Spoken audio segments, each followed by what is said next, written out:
দাঁড়াও বিনোদ, তোমার সঙ্গে কথা আছে। আমার কাজ আছে, পথ ছাড়ুন। বিনোদ, এসবের মানে কি? কি সব লিখেছ ওই চিরকুটে? কেন? আমি তো পরিষ্কার বাংলা ভাষাতেই লিখেছি।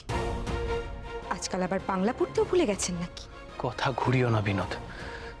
কি ভেবেছোটা কি তুমি? আর কতবার তোমায় সে এক কথা বলতে হবে? কি করিনি বলো তো? শুধু তোমার পায়ে ধরা বাকি রেখেছি। আর কতবার বলবো সেই এক কথা? তুমি কি জানো না আমি তোমায় কতটা ভালোবাসি?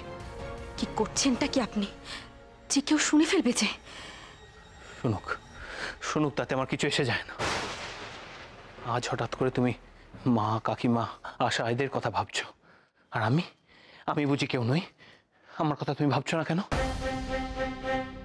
বিনোদ, আজ তোমার জন্য বাড়ির সবাই আমায় ছোট করে দেখে, তাও কিন্তু আমি তোমার পাশ ছাড়িনি। আর তুমি এত সহজে আমায় দূরে সরিয়ে দিতে পারলে। নিচু গলায় কি এত কথা বলছে দুজনে? কিন্তু তো কিছু শোনাও যাচ্ছে না। হে রাধা মাধব, অনেক কষ্টে এ বাড়িতে শান্তি ফিরে এসেছে। চুনিটাকে আর কষ্ট দিও না ঠাকুর, চুনিটাকে আর কষ্ট দিও না। এইসব আলোচনা পরে হবে। এখন আমি এসব শুনতেও পারবো না, আর তার জবাবও দিতে পারবো না। যে কেউ দেখে ফেললে আমি চরম বিপদে পড়ে যাব। আচ্ছা, আমি তো কোথাও পালিয়ে যাচ্ছি না। পরে না হয় এসব নিয়ে আলোচনা করব। এখন আমাকে যেতে দিন মহেন্দ্রবাবু।